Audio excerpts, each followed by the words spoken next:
¿Cómo le va? Bienvenidos. Gracias por estar una vez más del otro lado y por poder compartir con nosotros estos 60 minutos de Onda Verde. Un programa que está transitando su cuarta temporada y que estamos muy cerca de cumplir nuestras primeras 100 emisiones. Tanto es así que, bueno, con la producción ya estamos pensando para de acá a 2 programas hacer un programa o una emisión especial a partir de los números redondos. Quizás sea algo azaroso, cabalístico, pero que nos parece importante poder rescatarlo, recordarlo, y estamos pensando cómo celebrarnos y celebrar con ustedes el programa número 100. Como siempre, en nuestra apertura tenemos algunas ideas y hoy tiene que ver con algo que nos toca, y nos toca o nos vincula desde 2 esferas. Por un lado, como personas interesados por cuidar el medio ambiente, pero por otro, como periodistas. Hace muy pocos días, todo el país estuvo pendiente de lo que se conoció como el huracán Irma y esos problemas ambientales que sufrió el Caribe y Miami, Orlando y parte de la costa estadounidense. Entonces pensábamos lo desigual que a veces resultan los tratamientos informativos. No está mal que hayamos tenido un ojo puesto en las penurias, en los problemas que sufrieron miles de hermanos nuestros, tanto en los países del Caribe como en Estados Unidos. Pero insisto con esto, el tratamiento informativo suele ser muy injusto, muy dispar, porque suele poner el ojo en algunas cosas y evitar poder informar sobre otras. Hace muy poco tiempo, un par de meses atrás, hubo inundaciones muy fuertes en India, en Bangladesh y en Nepal. ¿Saben cuántos muertos dejó esas inundaciones en este último tiempo? 1.200 muertos. Se habla de algunos de 20 o 30 muertos por el huracán Irma, lo que debe hacernos seguramente sentir mal como parte de la raza humana. Siempre la muerte de un semejante nos debe hacer sentir mal. Pero cuantitativamente hablando, si se nos permite por hoy, en Asia hubo alrededor de 1.200 muertos. ¿Se enteraron ustedes? ¿Te enteraste vos de esto, que esto pasó hace un tiempo atrás? Destruyó pueblos enteros, ciudades enteras. Naciones Unidas calificó a este tema que se vivió, insisto, en India, Bangladesh y Nepal como una de las peores catástrofes de los últimos 15 años, para que podamos medirlo cuantitativamente. Se cayeron puentes, todavía hoy hay áreas inaccesibles donde no se puede llegar, no hay electricidad, ni comunicación, ni transporte público en algunos de estos lugares. Más de 10.000 ciudadanos se encuentran en campos de socorro, o sea, evacuados, con escasez de alimentos y expuestos inclusive a todo tipo de enfermedades. Bueno, esto también sucedió en nuestro mundo y nos vuelve a alertar, muy a pesar del presidente de Estados Unidos, Donald Trump, que minimiza y dice que el cambio climático no está, que el cambio climático ya llegó, ni siquiera está a la vuelta de casa. Ya está aquí con nosotros y nos vuelve a hacer repensar y pensar qué función tenemos que cumplir nosotros para que no nos vuelva a pasar. Con esta idea abrimos nuestro programa, un programa que tiene hoy 3 entrevistas y que te lo presenta, como siempre, en nuestro sumario, nuestra locutora Celina Pérez. Hoy presentamos 3 entrevistas. Hablamos con la doctora Celeste Medrano, antropóloga, investigadora del CONICET que trabaja en el campo de la etnología. Invitada por la Fundación Hábitat y Desarrollo, dio una charla sobre saberes que nos interpelan y nos dice que el conocimiento de los pueblos originarios es comparable al saber científico. También entrevistamos al periodista Dario Aranda, quien visitó nuestra ciudad para dar una disertación sobre modelo productivo. Modelo productivo, el impacto de agrohidronegocios sobre la biodiversidad y extractivismos como un plan geopolítico hacia América Latina fueron algunos de los temas que le preguntamos. Aprovechamos la visita del grupo musical Arbolito a nuestra ciudad para preguntarles, entre otras cosas, qué es lo que los lleva a tener una opción tan clara, comprometida y fuerte sobre temas ambientales. Además, las secciones de siempre, las 3 luces del semáforo con las noticias de la semana y la agenda verde, los eventos más importantes vinculados con la ecología. Bienvenidos a un nuevo programa de Onda Verde, el único programa sobre medio ambiente de la televisión santafesina y regional. Recién en el sumario, Celina nos adelantaba que tendremos 3 entrevistas. Una de ellas tiene que ver con una de las tantas jornadas que se están llevando a cabo, que se organizan en nuestra zona, y concretamente en la ciudad de Santa Fe, organizada por la Fundación Hábitat y Desarrollo, allí en la reserva ecológica que tiene la Universidad Nacional del Litoral, en la costanera este de la ciudad de Santa Fe. Estuvo la doctora Celeste Medrano, antropóloga e investigadora del CONICET, abordando un tema interesante, la zoología y la relación con algunos pueblos originarios. Nos pareció un perfil muy interesante que alguien que viene de la academia, alguien que viene del estudio científico, pueda decirnos que algunas investigaciones de pueblos originarios son para tener en cuenta y para poder reconocer tanto como el saber científico. Bueno, con ella hablamos parte de la entrevista.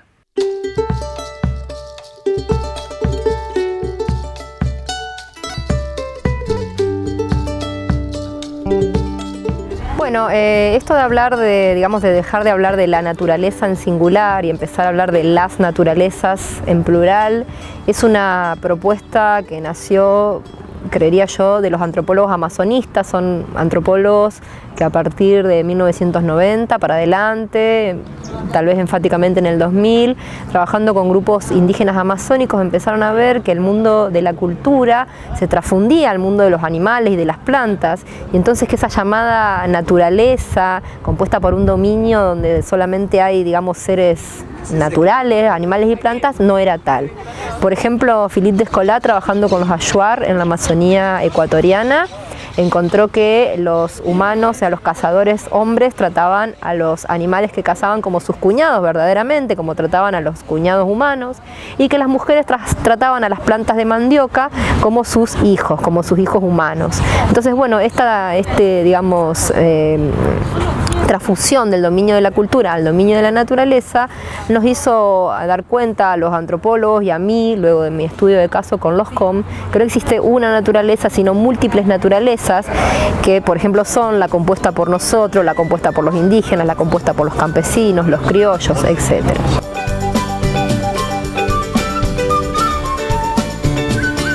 Cuando yo digo que la cultura se involucra en el mundo de la naturaleza, eso tiene que ver porque a partir de estos estudios antropológicos llevados a cabo en la Amazonía, pero también en el Chaco, se descubrió que los animales, las plantas, tienen una serie de atributos que son los mismos que tienen los humanos. Por ejemplo, afectividad, actitud para comunicar, para soñar, para establecer jefaturas, amistad, para comer junto con otros animales. Entonces, todas esas prácticas que al principio se adscribían solamente a los humanos, de repente se empezaron a adscribir también a, por ejemplo, los animales. Entonces, a eso me refiero cuando yo digo que esta cultura no solamente es la que tienen los humanos, sino también es la que tienen los animales.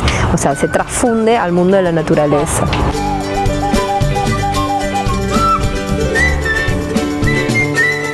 Mi trabajo particularmente tiene que ver o tuvo que ver con aprender la zoología entre los COM, los Tobas, que viven en la provincia de Formosa, en comunidades cerca del río Bermejo. Yo me trasladé a trabajar con ellos a partir de una beca de CONICET que gané para hacer un doctorado en antropología, y entonces en el año 2013 me fui a vivir con los COM.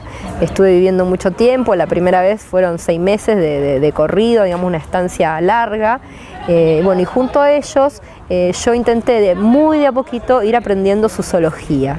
Esta práctica, digamos, la hice a partir de técnicas de campo etnográficas que incluían una etnografía larga, entrevistas, historias de vida, usaba álbumes de fotos, salía a cazar, a pescar con ellos, hacíamos mapeo de territorio.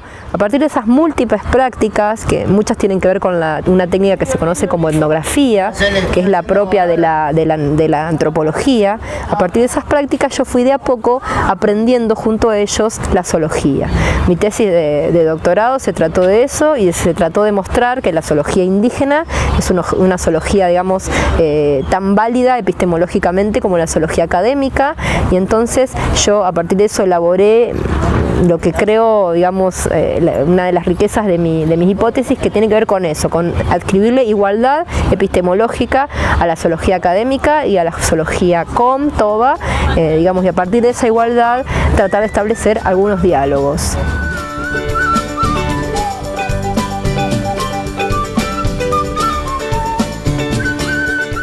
En mi caso, la interdisciplina es básica y fundamental. Yo arranqué, digamos, mi trabajo diciendo que yo era etnozoóloga, o sea, etno, refiriéndome a la etnografía, a esta práctica metodológica antropológica, y zoología, refiriéndome a esta práctica biológica. Entonces, bueno, en un primer momento, digamos, esta interdisciplina fue básica y fundamental. Pero después es básico y fundamental para entender el mundo. Y me parece que hoy en día, debido a esto, que estamos entendiendo que las lógicas que aprendemos en la academia, las biologías, las zoologías, las geologías, las sociologías, no son tan hegemónicas como pensamos que eran, empiezan a tener menos importancia y a ponerse en igualdad de condiciones con estas otras lógicas locales, campesinas, indígenas, afrodescendientes. Entonces, bueno, a partir de eso me parece que la interdisciplina cobra un rol fundamental, porque a partir de que nosotros empezamos a dialogar con otras disciplinas, es que podemos empezar como a desarmar lo que nos han contado hacia el interior de nuestra casa de estudio y empezar así a entender al otro. Creo que es la práctica que podría, es la práctica que viene y es la práctica que podría realmente subvertir lo que nos enseñan en la academia.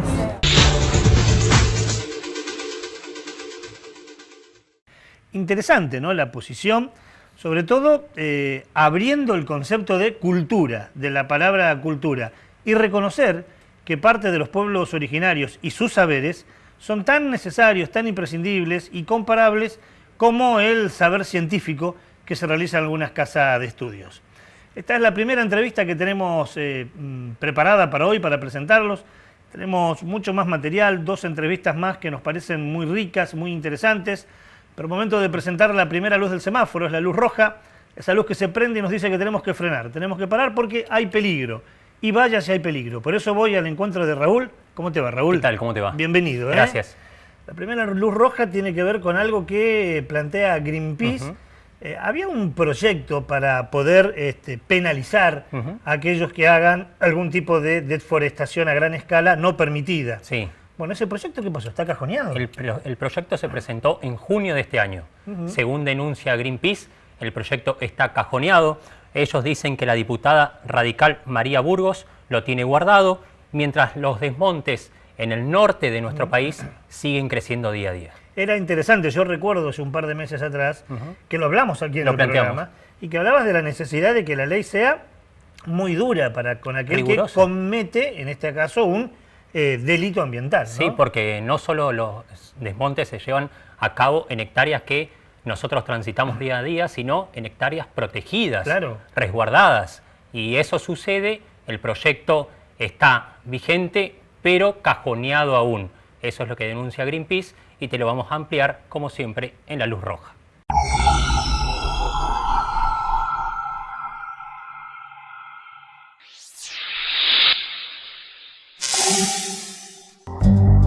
Greenpeace denunció que la diputada jujeña de la Unión Cívica Radical, María Burgos, demora desde hace casi un año la ley de delitos forestales en el Congreso de la Nación.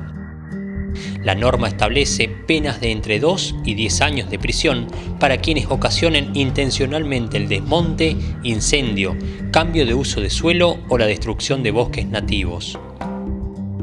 Además, penaliza a quienes ayuden a cometer los mencionados delitos y a los funcionarios que sean cómplices por permitir la deforestación en zonas prohibidas. En junio de este año, la organización ambientalista presentó un informe en el que demuestra que durante los primeros 6 meses del 2017 fueron desmontadas unas 45.000 hectáreas de bosques en las provincias de Salta, Santiago del Estero, Formosa y Chaco. Según denuncia Greenpeace, grandes productores agropecuarios y desarrolladores inmobiliarios violan la ley de bosques y no tienen condena.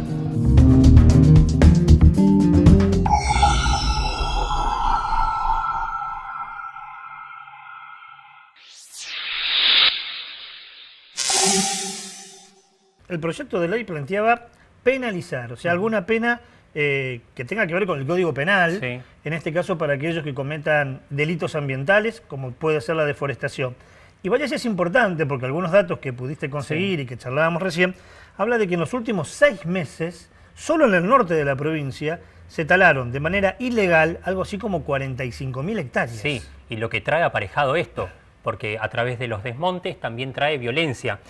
Según un informe que pudo constatar Greenpeace también, en los últimos meses se ha producido mucha violencia entre los campesinos, entre aquella gente que habita estos bosques, estas áreas nativas, y los dueños, que a fuerza de máquinas y a fuerza muchas veces de la policía también, irrumpen en estos lugares para sacar a la gente que está habitando allí hace tiempo.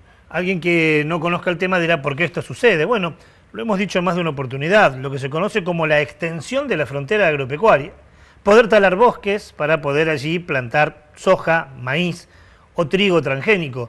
Pero en muchos de estos lugares, como bien decía Raúl, hay pueblos originarios, hay campesinos que hace años, décadas, que están viviendo allí. Por eso hemos lamentado inclusive, y lo ha denunciado, por ejemplo, el movimiento de campesinos de Santiago del Estero, algunas muertes, como la de Galván, por ejemplo, en este último tiempo, y inclusive persecución a campesinos. Vaya si es una luz roja para detenernos. Fue la primera luz del semáforo y de esta manera llegamos al final del primer bloque. Primer corte comercial. Cuando volvamos, Mercedes nos va a traer otra entrevista. Estuvo en Santa Fe el periodista Darío Aranda, un periodista especializado en cuestiones ambientales y en extractivismo, y hablamos también con él.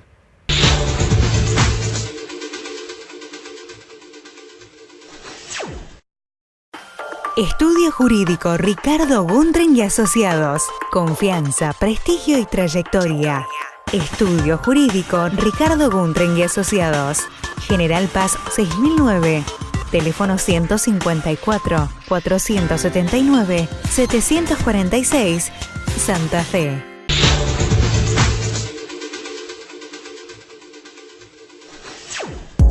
Segundo bloque del programa, y como lo decíamos en nuestra apertura, afortunadamente se están llevando a cabo diferentes tipos de eventos, encuentros, jornadas, conferencias, donde el eje movilizador es lo ambiental, lo ecológico. Y cada vez que nos enteramos o nos avisan, allí vamos con nuestras cámaras. En Santa Fe, Conciencia Crítica organizó un evento muy interesante, hubo diferentes tipos de invitados, un periodista quien sabe mucho del tema y además queremos. Allí estuvo Mercedes, bienvenida Mercedes, ¿cómo te va? Bien. Bueno, hubo un encuentro organizado por Conciencia Crítica. ¿Dónde fue? ¿Cuándo? ¿Y quiénes estuvieron? Sí, estuvimos en el aulario común de la Facultad de Ciencias Humanidades y Ciencias de la UNL y estuvimos charlando, dialogando, también presenciando estas jornadas de producción, de modelo de producción que organizan desde los centros de estudiantes, y pudimos dialogar con Darío Aranda, que es un periodista reconocido en la materia ambiental, que trabaja en Página 12, escribe para La Vaca, y estuvo disertando acerca de este modelo de extractivismo que se produce en todo el país, y nos estuvo contando más o menos cómo fue la invitación, cómo llega a Santa Fe, y agradeciendo también esto de la iniciativa de que sean los estudiantes quienes lo trajeron. Mercedes estuvo hablando con Darío, la producción editó 2 partes, vemos la primera.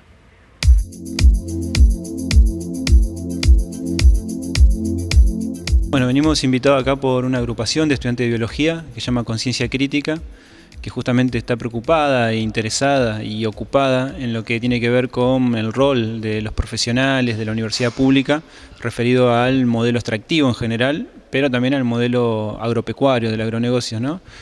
Sabemos que de las facultades públicas salen muchos profesionales, en muchos casos críticos por suerte, pero también salen otros que terminan siendo quizás mano de obra calificada y hasta a veces barata para las grandes empresas como Monsanto, Syngenta, Bayer y Dow. En ese sentido es importante cada vez que uno puede estar para reflexionar, para debatir, para compartir, que en realidad la universidad pública tiene que estar al servicio de los sectores populares de la Argentina, de los países latinoamericanos, y no al servicio de las grandes transnacionales, ¿no?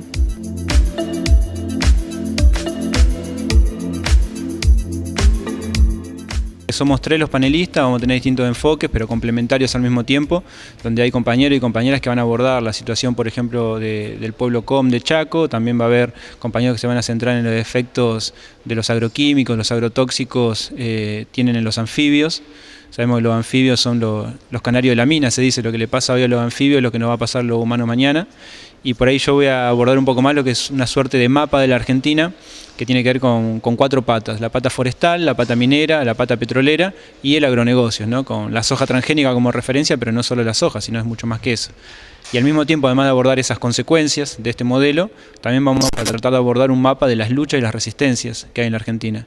Porque este modelo, si bien avanza o intenta avanzar, también hay enormes luchas. Un ejemplo concreto de eso es la lucha de Malvinas Argentina en Córdoba, expulsando a Monsanto de su territorio. Así que, por un lado, sí es cierto que es un modelo que avasalla territorios, que tiene consecuencias sociales, ambientales y sanitarias, pero también es cierto que hay muchas luchas, muchas victorias del campo popular que le van poniendo freno y que van proponiendo otras cosas también para el modelo.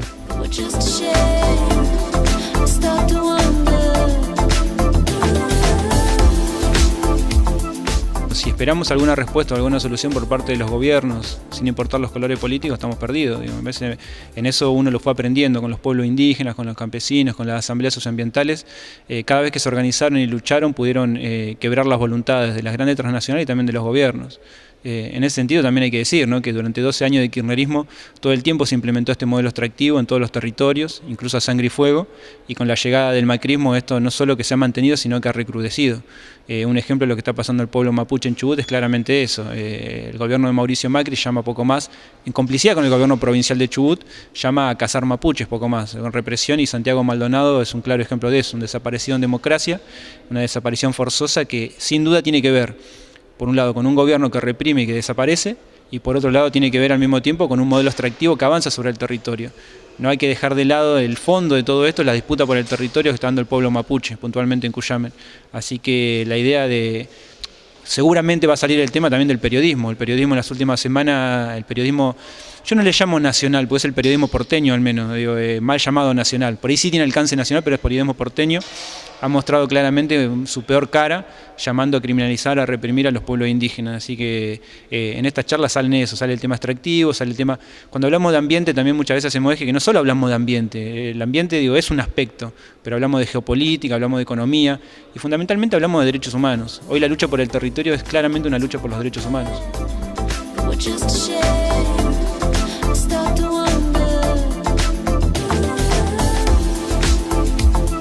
Sí, la idea es intentar hacer, obviamente que no podemos abordar todo, pero intentar hacer un repaso de las principales luchas y los principales avances. En algunas regiones es el modelo agropecuario, con las fumigaciones con agrotóxicos, los transgénicos, en otros el fracking, en otro es el tema minero, en otros es las forestales, quizás son menos conocidas en algunas regiones. Entonces hay que verlo, las grandes represas justamente tienen que ver con eso, las centrales nucleares, es todo un modelo interconectado, no están separados. Entonces la idea o el desafío muchas veces es ir tejiendo esas redes, porque son modelos comunes, es todo parte de un mismo modelo, y al mismo tiempo ir tejiendo las luchas y las resistencias. La lucha de Esquel es muy parecida a la lucha de los campesinos de Misiones, en muchos aspectos. La lucha de Famatín y Chilecito es muy parecida a lo de los Coya y los Atacama contra la minería de litio en Jujuy. La lucha contra el fracking en Entre Ríos tiene punto de común con otras luchas contra los agrotóxicos en San Jorge, Santa Fe, digo, en cómo se organizan, cómo luchan, cómo sueñan, y al mismo tiempo cómo dicen tenemos derecho y queremos que nos respeten, sobre todo eso. Pueblos indígenas, campesinos, asambleas ambientales, vecinos organizados, tienen derechos, digo, legislados por la normativa argentina. Ahora, los funcionarios de turno, no solo los políticos, sino el Poder Judicial, muchas veces lo que quiere hacer es solamente cumplir los derechos de las grandes empresas. Entonces nosotros decimos, no, nosotros acá hay derecho, nos paramos, nos organizamos y, como dicen los pueblos indígenas, digo, vamos a hacer lo que sea para que se cumplan nuestros derechos.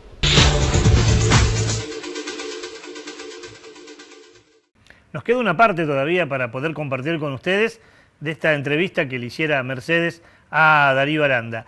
Y algunas cosas en las cuales nos quedamos, ¿no? Mercedes bien decía, qué importante que los estudiantes puedan organizar este tipo de charlas y qué importante también que se pueda discutir, debatir, al servicio de quién son los saberes que dan las universidades. Los saberes científicos que dan las altas casas de estudios pueden estar vinculados con la necesidad de la gente o con la necesidad de las grandes empresas multinacionales. O se enseña para que los investigadores, los médicos, los abogados, los ingenieros puedan trabajar en base a las necesidades de la población, o se enseña para que puedan trabajar para Syngenta, Bayer, Monsanto. Bueno, de eso hablaba Darío Aranda y por eso tenemos una segunda entrada para seguir profundizando sobre este tema. Pero momento de presentar la segunda luz del semáforo, es la luz amarilla. Y en este caso, Raúl, vamos a hablar de cómo fue penalizada una talabartería, ¿no? Sí, porque usaba pieles de yaguareté. Esto se confirmó el año pasado luego de una investigación y finalmente hace poco la justicia federal resolvió multar con 180.000 pesos a una talabartería que usaba pieles de yaguareté, una de las especies más protegidas de nuestro país. Por eso lo ponemos también en la luz amarilla. De todas maneras, habrá que recordar que desde la década del 80, creo que desde 1981, está prohibido usar piel de yaguareté, ¿no? Nosotros lo que criticamos desde este punto es por qué recién ahora se empieza a multar y la multa que ponen, ¿sí? Que es excesivamente poco. Vamos a ver de todas maneras este informe de la luz amarilla, es la segunda luz del semáforo.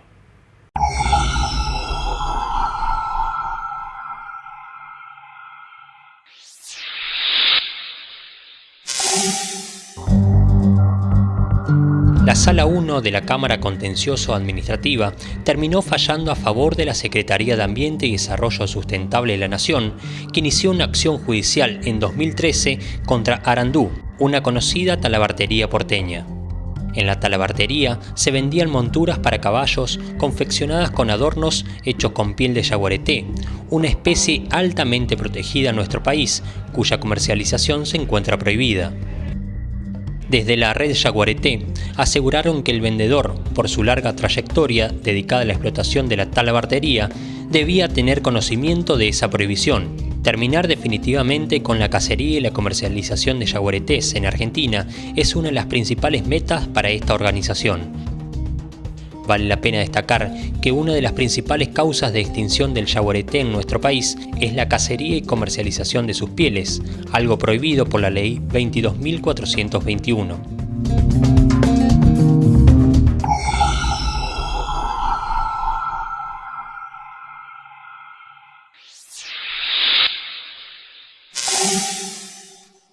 Bien lo decía Raúl en la presentación de la luz amarilla.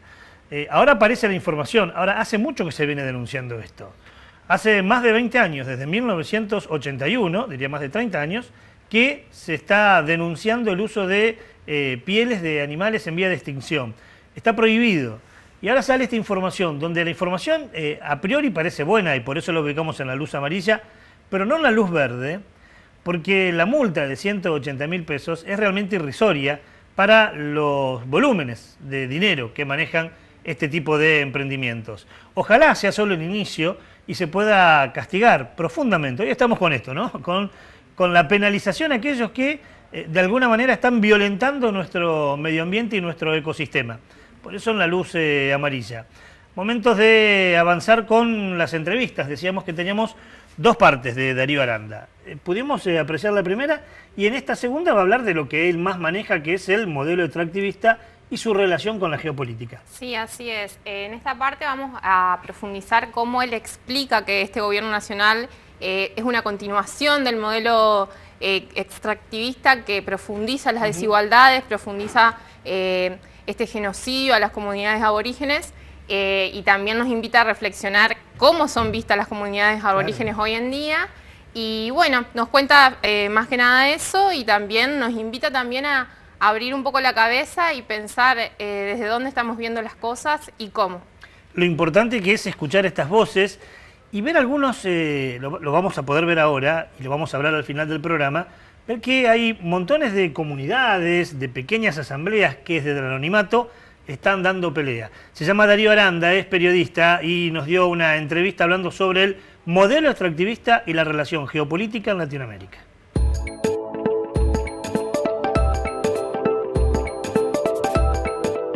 Sí, hay una concepción a veces errónea o limitada o quizás ingenua de que cuando hablamos de ambiente hablamos de las ballenas y no mucho más que eso. Y la verdad que sí, podemos hablar también de las ballenas, pero cuando estamos hablando del extractivismo y sus consecuencias, hablamos de un plan geopolítico para toda América Latina puntualmente, que también hay que decirlo, digo, sucede tanto en gobiernos de derecha, de centro como de izquierda, incluso gobiernos que nos pueden tener más simpatía, como el gobierno de Ecuador en su momento, con Correa, o el gobierno de Evo Morales en Bolivia, también implementan los mismos modelos.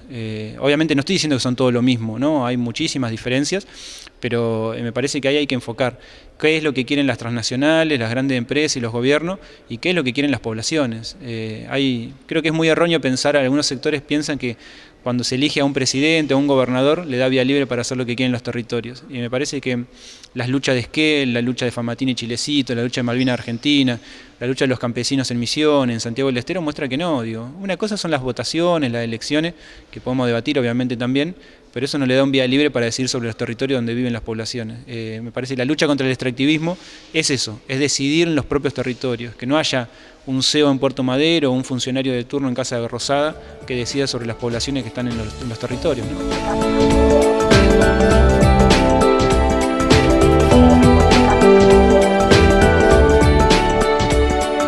Las luchas por la defensa del territorio, me gusta llamarlo a mí, han logrado distintas cosas. Por un lado logran normativas, por ahí, no sé, fumigaciones con agrotóxicos municipales que logran alejar justamente las aspersiones, las fumigaciones de ciertos límites urbanos. Hay poblaciones que han logrado leyes provinciales contra la megaminería, o sea, hay 6 provincias de Argentina que prohíben la megaminería.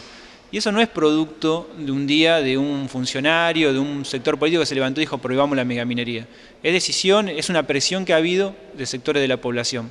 Esta semana se conoció que Río Negro, el gobernador de Río Negro, dijo que no se va a instalar la planta nuclear china en Río Negro. Y primero había dicho que sí. ¿Por qué dijo que no? Porque hubo una enorme presión. Y al mismo tiempo juega el calendario electoral. Sin duda digo que hay múltiples factores. Yo creo que no sabría decir si son pocas o muchas las victorias en ámbitos legislativos o en ámbitos de normativa. Creo que ha habido, por ahí me falta analizarlo más en profundidad en cuánta proporción.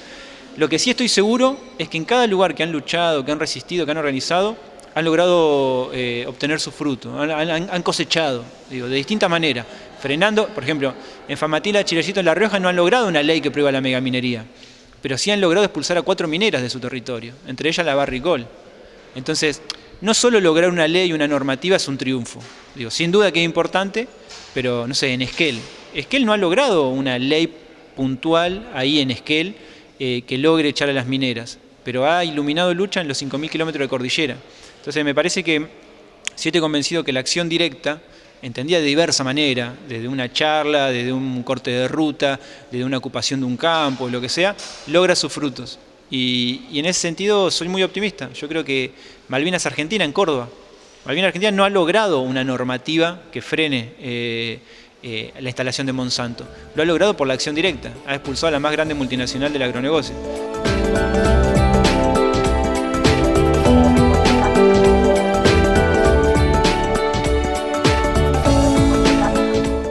Creo que los grandes medios de comunicación, los hegemónicos, y ahí cuando digo hegemónico digo todo, para mí no es solamente hegemónico Clarín, Página 12 también es hegemónico, en ese sentido, son los medios comerciales que hablan o silencian según su conveniencia política y económica. Creo que van atrás de las luchas, primero no las entendieron, luego las entendieron y vieron que muchas veces les funcionaba en contra, y llega un momento que cuando está la gente en la calle no le queda otra que mostrarlo. En ese sentido, como lo positivo de se quiere, me parece que el periodismo de calidad, comprometido y vinculado a la realidad está en los medios comunitarios, populares y alternativos, que sin duda tienen otra llegada, también no soy ingenuo en eso, pero me parece que estamos demostrando desde esos medios que se hace un periodismo de calidad, comprometido y que también logra mostrar la realidad de los territorios. Así que en ese sentido, así como digo que hay luchas territoriales que logran sus cuestiones, también hay luchas mediáticas de compañeros y compañeras de distintos medios de comunicación que logran, que dan mucha esperanza de que hay otro periodismo posible también, ¿no?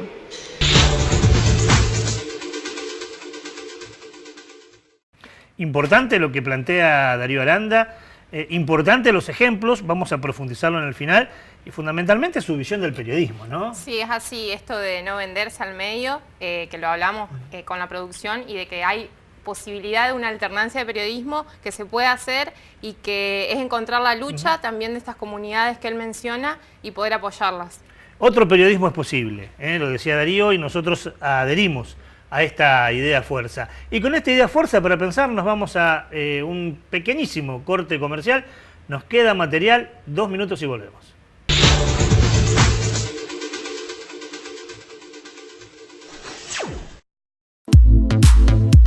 www.municipales.org.ar. Toda la información de los trabajadores municipales y comunales de la provincia de Santa Fe en un solo sitio web.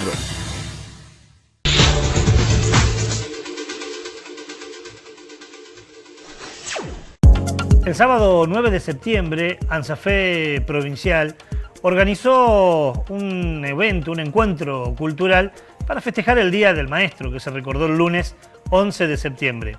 Y el número central estuvo protagonizado por los amigos de Arbolito, este grupo musical que ya cumplió 20 años de trayectoria y que vienen trabajando con un amplio compromiso con lo social y fundamentalmente con lo ambiental.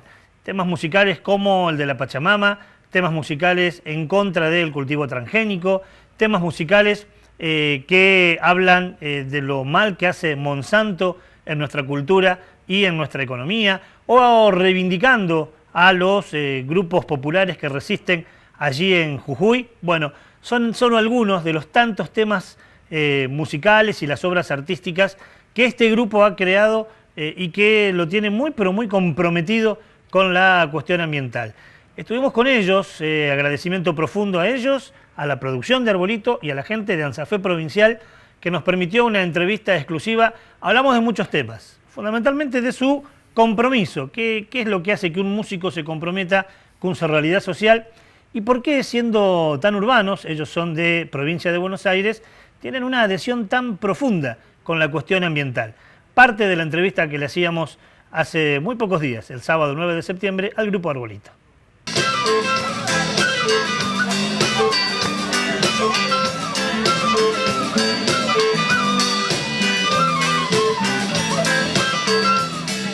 Estamos en el primer piso de ANSAFE con un integrante de Arbolito, Ezequiel Jusid, me decís. Ezequiel, ¿cómo te va? Gracias. ¿Cómo andás? Muy bien, acá, bueno, esperando acá tocar en este día, acompañando a los maestros. Contento de estar en Santa Fe de nuevo. Bueno, Arbolito se crea por la década del 90, terminaba el 90, 1997, ¿no? Sí, éramos compañeros en una escuela de música, en Avellaneda, la Escuela de Música Popular. Un lugar donde se toca mucho. No es como esas escuelas de música donde es muy formal, ahí no, es como mucha peña, mucho recital, mucho profesor que toca y lo vas a ver. Y ahí nos fuimos armando, conociendo y en una época tumultuosa, de mucho conflicto en la calle, y bueno, y ahí salimos a tocar.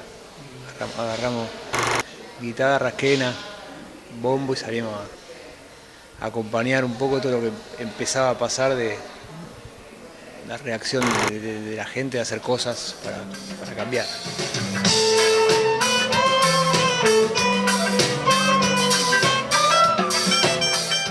El grupo que hace este programa tiene una amistad sincera con Osvaldo Bayer y ustedes también. Digo, le explicamos un poco a la gente de dónde viene el nombre, Cacique Ranquel. Bueno, viene de ahí, de una investigación de Osvaldo. Nosotros cuando arrancamos estábamos leyendo Rebeldía y Esperanza, que es un libro de Osvaldo.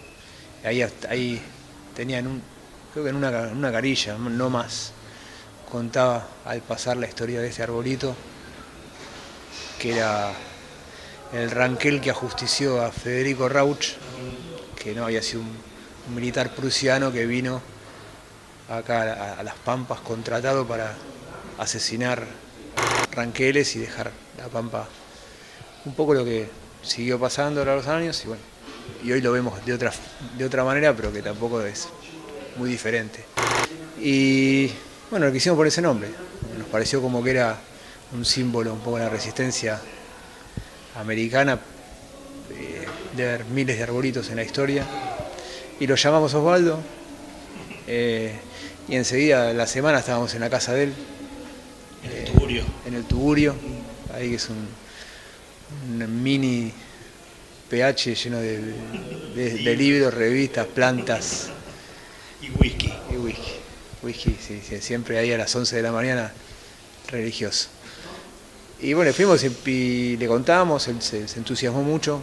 Y a partir de ahí, bueno, empezamos una gran amistad de compartir un montón de cosas, de que venga a recitales, de grabar con él. Después empezó a pasar este fenómeno de cambiar nombres de escuelas y de calles en todo el país, gracias a él, creo. y empezamos a viajar con él. Tenemos varias experiencias de gira con Osvaldo.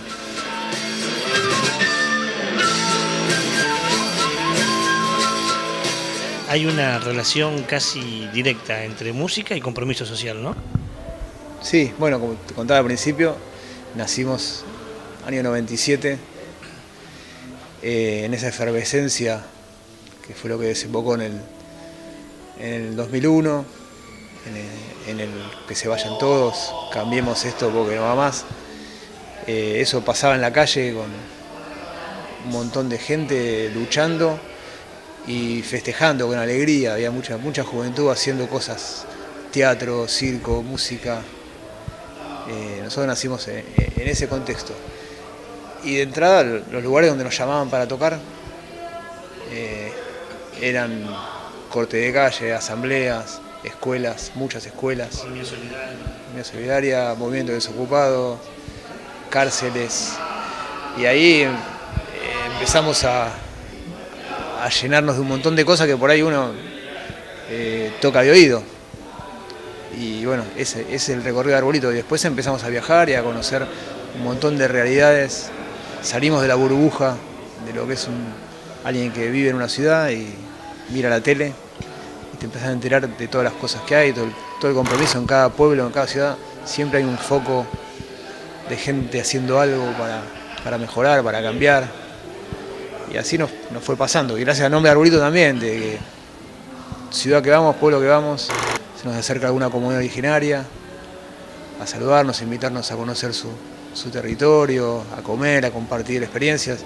Y eso nos ha hecho, allá de como ya la música pasa por otro lado, ya como personas, que es lo más importante de todo, lo que rescatamos estos 20 años, el crecimiento que fuimos teniendo como personas, gracias a eso también, a poder compartir, acompañar y estar donde hay que estar.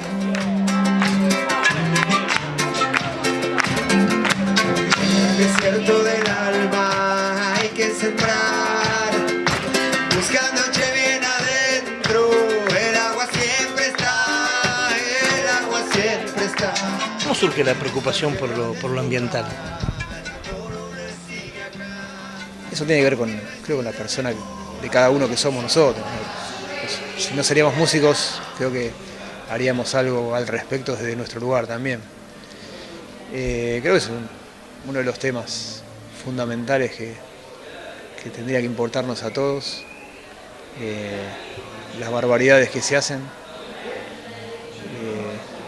y con tanta impunidad como se vino haciendo todos estos años de la mega minería, la contaminación de los ríos, la represa, la soja, el desmonte, la persecución a los campesinos, a los pueblos originarios, todo para extraer y ganar dinero.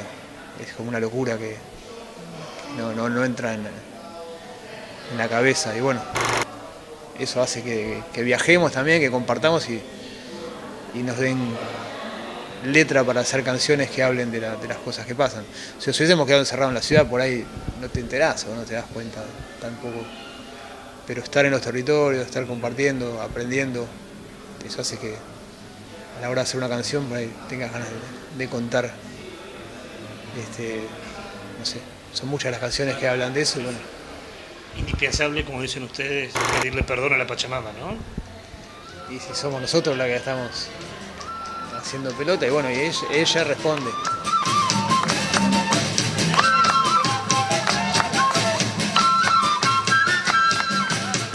¿El mensaje es optimista? ¿Tenemos posibilidades o estamos al horno? No, siempre el optimismo, la alegría, por más que las canciones digan a veces cosas terribles, vas a ver a la banda y siempre estamos bailando, juntándonos, abrazándonos, siempre es el optimismo y la alegría, por más que bueno, los tiempos nos van llevando a que digamos, estamos en el horno, pero bueno, somos un montón que queremos vivir mejor y ser mejores personas, cuidarnos, cuidar a la tierra, así que siempre para adelante. Recuperemos la tierra y vivamos en libertad. Si hay que mostrar las espinas, vamos a mostrarlas nomás.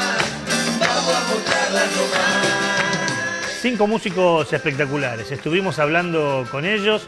Es el grupo Arbolito, muy comprometidos con la realidad social, muy comprometidos con lo ambiental. Nos quedamos a ver ese bellísimo recital que dieron para festejar el Día del Maestro y que organizaron los amigos de ANSAFE Provincial. Y bueno, queda clarísimo, ¿no?, cuál es su compromiso como artistas populares. Y hablando de artistas populares, Mercedes, estuviste también con uno de ellos. Sí, el Rally Barrio Nuevo nos dejó un saludo para Onda Verde. Pudimos estar presenciando su recital cuando estuvo en Santa Fe y más que nada remarcar este mensaje de el compromiso con la tierra y el mensaje que queremos transmitir a la hora de comunicar también con la música. Bueno, vamos a ver cuál es el saludo que nos manda otro grande de la música popular y un comprometido con lo social y lo ambiental como es Rally Barrio Nuevo. Hola, soy Rally Barrio Nuevo y para el programa Onda Verde les quiero mandar un saludo, un abrazo de la tierra que nos da, nos cuida, es generosa con nosotros y por lo tanto tenemos que merecer esa generosidad cuidándola. Un abrazo, nos vemos. Soñando en busca de colores nuevos. Un bloque cultural con artistas muy comprometidos, ¿no? La gente de Arbolito, como bien lo anunciábamos y lo veíamos, y también el Rally Barrio Nuevo, que estuvo hace un par de semanas atrás en Santa Fe y que tuvo la amabilidad de enviarnos un mensaje. Momento de presentar la última luz del semáforo, es la luz verde, por eso Raúl nos va a llevar imaginariamente a Rafaela. Sí.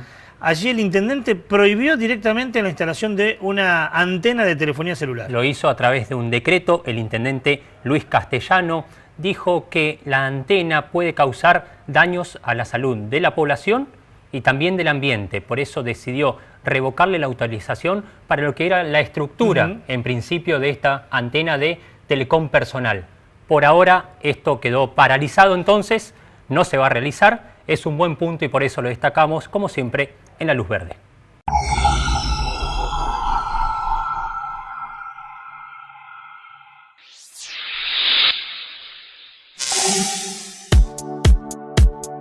La decisión del intendente de prohibir la instalación de una antena de telefonía celular en la ciudad de Rafaela contó con el apoyo de los vecinos del barrio 17 de octubre, en donde se iba a instalar dicha estructura. En el texto del decreto se argumenta que los derechos colectivos deben ser tutelados por sobre los derechos individuales. Además se remarca la situación de incertidumbre científica con respecto al posible daño que las radiaciones no ionizantes emanadas de este tipo de antenas pueden ocasionar en la salud de la población y el medio ambiente. Personal del municipio constató previamente que la estructura estaba siendo emplazada en una ubicación diferente a la declarada y autorizada. Por este motivo se paralizó la obra. La iniciativa para detener la construcción de la antena partió de los mismos vecinos, quienes habían reclamado ante el Ejecutivo y el Legislativo por las irregularidades del proceso.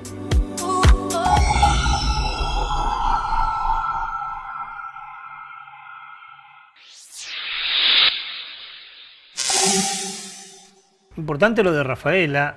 Hay vecinos de Santa Fe que también hicieron movilizaciones. Sí. Recuerdo los vecinos que están cerca del Club Santa Rosa, sí, y que también expresaban su preocupación porque querían ubicar una antena muy alta que podía generar radiaciones alrededor. Lo del intendente de Rafaela genera un paréntesis que además me parece necesita debate, ¿no? Necesita debate en este punto porque las comunicaciones crecieron mucho en lo que son los últimos 16 años, porque concretamente la ordenanza municipal que prohíbe o que revé lo que es la instalación de antenas en esa ciudad data del 2001. Claro. Es mucho el tiempo que pasó, las comunicaciones crecieron mucho. También es una necesidad, dicen algunos, y eso lo destacamos, porque no tener señal en este sentido, no tener 4G hoy en día es fundamental. Por eso habría que ver dónde instalar estas antenas y cómo. Es muy importante lo que dice Raúl, porque nosotros siempre hemos planteado ser un programa preocupado por lo ambiental, pero no por eso atrasar. Nadie está planteando vivir como en el siglo XVIII, en el siglo XIX. En alguna oportunidad que abordamos el tema, recuerdo poder chequear algunas disposiciones legales que tienen otros países, por ejemplo los países de Europa, donde hay muchas más antenas que son de baja potencia. Nuestro país tiene pocas antenas muy altas y con mucha potencia, cuando la legislación internacional está diciendo poner más antenas, pero de estructuras más pequeñas y con menos potencia, lo que afectaría muchísimo menos el medio ambiente. Por eso decimos que es importante lo del intendente de Rafaela y que necesita un debate para ver cómo seguimos con esto. ¿Cómo sigue el programa? Como siempre, con la Agenda Verde. Desde el 28 de septiembre se desarrollará en Paraná el seminario Gestión de Conflictos Socioambientales. Se trata de un seminario presencial de 12 jornadas, con encuentros los días viernes de 17 a 21 horas y sábados de 8 a 12. La propuesta se realizará en la Facultad de Ciencias Económicas de la Universidad Nacional de Entre Ríos, en calle Urquiza 552 de la ciudad de Paraná. Informes e inscripción en www.ecourbano.org.ar/seminario. Sigue abierta la inscripción para el concurso Biofoto, Fotografiando la Naturaleza, organizado por el Instituto de Limnología, la Asociación de Ciencias Naturales del Litoral y el CONICET Santa Fe. El certamen propone capturar la belleza de la naturaleza en imágenes de la flora, la fauna y paisajes naturales, y está destinado a fotógrafos profesionales y aficionados de todas las edades. Se puede participar hasta el 15 de octubre. Para conocer las bases del concurso se puede consultar en www.biofoto.santafe-medioconicet.gov.ar o a los teléfonos 0342 451 1645 y 1648. Momento de cerrar el programa. Algunas ideas, como hacemos siempre, en base a lo que hoy pudimos compartir. Una especie de irrespetuoso resumen y algunas ideas seguramente subjetivas para poder ayudarnos a pensar, como decimos siempre, a pensar juntos. Hoy tuvimos 3 grandes entrevistas. La primera es a la antropóloga e investigadora del CONICET, la doctora Celeste Medrano. Y la verdad que nos reivindica con gran parte del saber científico, por lo que ella planteó en una de sus tantas cosas: emparentar el saber científico, el saber académico, con el saber popular, con el saber de los pueblos originarios. No decimos nada nuevo si afirmamos que los pueblos originarios han dado muestra cabal de su sabiduría, desde los calendarios solares, desde las construcciones, pensando siempre en el contorno, el medio ambiente, la utilización de la luz solar, gran parte de la astronomía o la medicina. Y sin embargo, todavía existen algunos pruritos raciales que plantean que esos grupos étnicos son inferiores y han demostrado que no. Fundamentalmente han podido emparentar el saber científico con lo natural, con la naturaleza. Por eso festejamos, celebramos lo que nos dijo la doctora Medrano en cuanto a emparentar y vincular esto, y con ejemplos muy concretos como ella lo hizo. La segunda entrevista, que dividimos en 2, fue al colega Darío Aranda. Como decíamos, un periodista que reconocemos, valoramos, porque hace años que viene trabajando en este tema, pero que además queremos mucho porque es uno de esos tipos que se hacen querer, es un tipo muy afectivo, es un tipo muy vinculado con el contacto diario, con el contacto cara a cara. Y nos dijo algo que también hemos dicho varias veces, pero que es importante recalcar, y que si me permite, lo podemos emparentar con lo que decía la doctora Medrano, porque 2 grandes cosas rescatamos de acá. La primera, al servicio de quién enseñan o dan conocimiento o generan saber las universidades.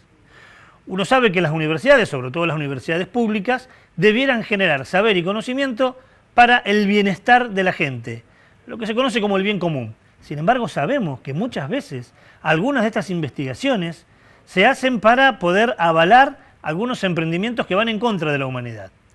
El hecho de que algunas universidades, y la universidad de nuestra zona no escapa lamentablemente a esta realidad, tengan padrinos, o sea, empresas que económicamente sustentan, bancan la vida académica, seguramente limita el saber científico. ¿Qué universidad puede ser absolutamente objetiva en sus saberes y puede denunciar algo si a quien tiene que denunciar es a la misma empresa que finalmente a fin de mes le da un aporte económico como padrino? Lo denunció en este programa el año pasado Blanca Lloria. Cuando hablamos de minería a cielo abierto, la profesora Lloria habló de las limitaciones que tenían los docentes y los investigadores de San Juan porque las mineras de San Juan aportaban grandes cantidades de dinero y entonces las autoridades decían, no, con eso no se metan. Es importante lo que dice Darío como para seguir reflexionando y sobre todo seguir exigiendo. Y lo otro, el interés geopolítico que tienen estas empresas en Latinoamérica desde el atractivismo. En nuestra zona será con el cultivo transgénico, en la cordillera será con la minería a cielo abierto, en el sur también, pero además con el fracking. Bueno, es un interés geopolítico en Latinoamérica para poder extraer gran parte de la riqueza, quedando nada o casi nada en nuestros países. Perdón, me corrijo, me ratifico, queda un enorme pasivo ambiental que sufren las comunidades en el presente y también en el futuro. Y finalmente, esta caricia al alma que pudimos compartir con ustedes. Dos artistas populares, Rally Barrio Nuevo y Arbolito, diciendo que no todo está perdido. Y unen, en este caso, no saber científico, sino cultura popular con compromiso social. Esa es también nuestra idea. Poder unir todo esto como si fuera una enorme ensalada para poder llegar cada semana a la casa de ustedes y ayudarnos a pensar cómo hacemos para cuidar nuestra única casa, nuestra tierra y vivir un poco mejor. Con ese compromiso y esa idea nos despedimos tan solo por 7 días. La semana que viene volveremos a encontrarnos, si usted así lo quiere, para hacer un nuevo programa de Onda Verde. Gracias por todo, hasta la semana que viene.